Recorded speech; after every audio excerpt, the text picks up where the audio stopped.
of it. Yeah, I mean, this is something that, is going to ripple throughout the whole season.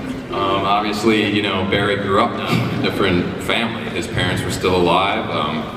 He didn't grow up with Joe and Iris and his spouse. Cisco obviously has gone on to make some money. I don't know what the hell's going on. Grant's doing his thunder.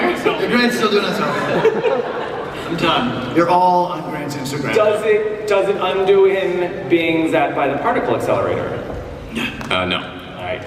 And we saw a quick glimpse of a couple characters in there that seem to be new to this flashpoint. A certain black hooded masked person. Yep. What was that? So we're doing a really cool thing this year that we haven't done before. We're doing two big bads. One is a speedster that we'll reveal later, but the other, the guy that you saw, the creepy guy with the mask, is Dr. Alchemy. All right. Okay. And Aaron, what can you tell us about Dr. Alchemy? That certainly doesn't like the Flash. He's a bad dude, and he's going to be a formidable adversary to the Flash and everybody on the team throughout the season. And again, much like last year, you've got the character and then you've got the voice. And you guys want to tell us who's doing the voice this year? Yeah, it's going to be voiced by Tobin Bell. You guys may know as Jigsaw. Jigsaw. Nice. Because you had to find the one person who was creepier than Todd, and that would be Jigsaw. Exactly. All right, so David Ramsey and Stephen Amell have both mentioned this weekend that the Flashpoint Paradox will affect Arrow. Can you tell us anything about that? Yeah, I mean, it does affect, it has its ripples throughout the whole universe, so one of the effects is with Diggle himself. I'm not going to be able to go into any detail, but you'll have to tune in and see exactly how. All right. So let's get to our characters and our actors because God bless them. You guys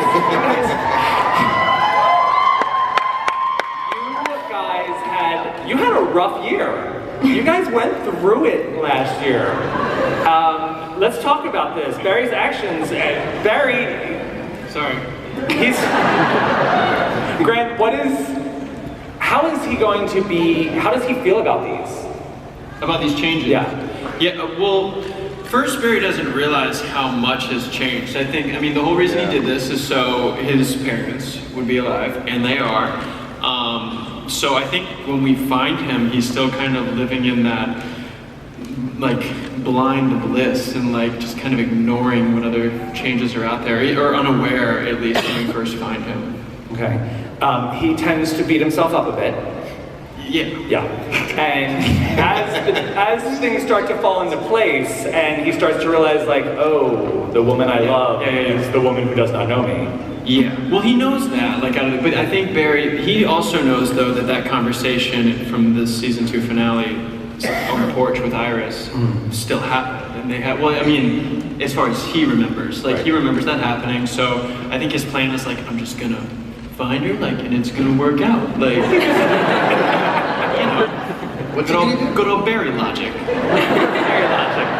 And how long, from the clip we saw, obviously it comes out that he's done this. How long is he going to sit on this secret? Aaron, Todd.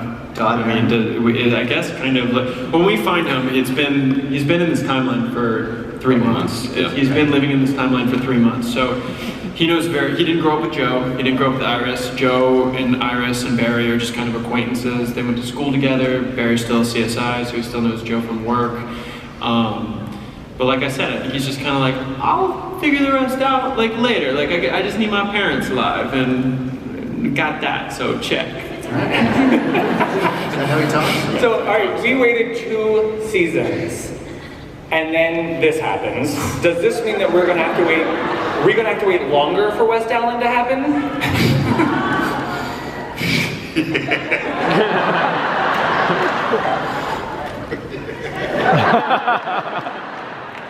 Are you guys waiting for us to answer that? Somebody better take it. I'll just say that I think in any timeline that Barry and Iris ultimately find each other. And I feel like this actually gives us a chance to watch Barry court her. To like get to know her, you know, like start fresh, and we get You're to. such a romantic. I'm a little bit romantic. I'm a little West Allener. I own it. Candice, Iris is amazing. She's just so great. And last year we got to see a lot of the characters develop into this new form of what they were capable of. We saw you last year, and part of us, well, part of me at least, was like, she's so amazing. Is she gonna wait around forever? Like, this girl is not gonna stay off the market long. Oh, wow. Wow. You think a lot of her. I love that. Wow. I think the thing about Iris and staying off the market, I think she had to fully grieve the death of Eddie. Obviously, Barry was involved with Patty at the beginning of season 2, and she was respectful of that relationship and quite supportive of that. And I think, you know, she had to come to a place in her life where she had grieved Eddie and was finally ready to move on, and we saw her try and do that with Scott Evans, a little bit, her editor, which is a little suspect. And I think that catapulted her into realizing that if she was going to move on, that the person she really wanted to do that with was Barry Allen. And so I think it was a really great move on the writer's part. You know, when she was ready to move on, it took her a while. She didn't just rush into a new relationship. She waited, and she knew it should be with Barry. One of the things also that loved seeing start to develop, and because of this kind of reset, the idea of Keiynan and Iris being friends and hanging out, like, you know, having that connection. Where does this place them now? Because I ship them too. Oh, wow. What do you call that? What's that ship name? This shipping thing is, wow. I don't know what the female friendships are going to look like this season, but I think I would say for both of us that anytime we can have women on television that are friendly and supportive, I think we... Woo! It's so nice to see these characters not fighting over a guy. Absolutely not. I would have an issue with that as well. But Danielle, obsessed with Killer Frost. Oh, Obsessed. Who knew you had it in you? Well, thanks. So was being bad so much more fun? It was a treat, you know. It's so fun to be on a show where that's a possibility, where for 2 episodes, everybody in our cast did an unbelievable job with their Earth 2 doppelgangers. Like, you know, it's bonkers to look around on set and to see, you know, Reverb and Carlos and Cisco. It's really a testament to the show as a whole that we were able to pull that off. What did you think when you saw her costume? Oh, I loved it. It was so fun. I mean, we have a little bit of time to try a few different things. You know, the original wig that we tried for Killer Frost was like a short little pixie wig. And I was like, well, what if we put a little more hair in? And it just kept getting longer and longer and longer till what we ended up with. Love it. All right, so she's had it rough. She's, you know, everyone she loves dies, is sucked into a portal, you know, villainous. They're erased from history. Any chance that with this new world that we can find her happy? Sorry. That didn't sound very sincere. I hope so. Even if Grant doesn't, I hope so. Of course he is. We all do. Well, nobody does heartbreak better, so. Thank you. Yeah. All right, Carlos. Talk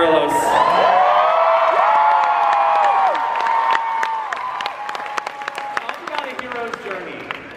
We got. What can you? Obviously, we now know. What the question was, because we didn't see this clip until today, right now. My question was, what is the next step in his evolutionary, you know, development? But it looks like we get a very different Cisco. Yeah. Tell us about how he got there. Well, so Barry turned back time. And he sort of created a different timeline in the process. Some would call that Flashpoint. Yeah, And in that different timeline, You got a billion dollars. Cisco is an ostentatious billionaire. As he should be. Yeah, he flossing. So there you go. That's And what is his specialty? making money. like legitimately, like that's all his arc. The beginning was just keep making money. He's always like flexing how much money he has and how rich he is. So that's pretty much his best qualities as a person. So wait, so does this mean no more like quips or movie lines or? There are definitely quips. I think regardless of the fact that this is a different version of Cisco, I think the core is still the same. You know what I mean? He's still very quick. He's still an engineer at heart. He's fascinated with the way the world works, and he's very good at what he does. You know. All right. Okay. And Jesse. Yes? Let's see. Joe West is the dad we all want. He is the dad we all want. But we also want Daddy to be happy. Yes. Daddy wants to be happy too. All right. Where is he? You mean with When we, happiness? in our new timeline, how's he doing? He's very unhappy. He is. He's very unhappy. Things at home aren't going well.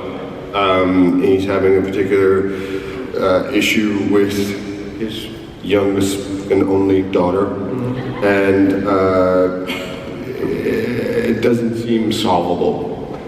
So Joe gets quite depressed about it, and it starts to affect his life, it starts to affect his work, and even though him and Barry aren't tight like that anymore, we do work together. Barry is the one that makes sure Joe still has a job, because things get so dire that Joe just doesn't want to do anything, to be honest. So we're still in that journey to the happy thing. Yeah, all right, okay. Tom Cavanagh.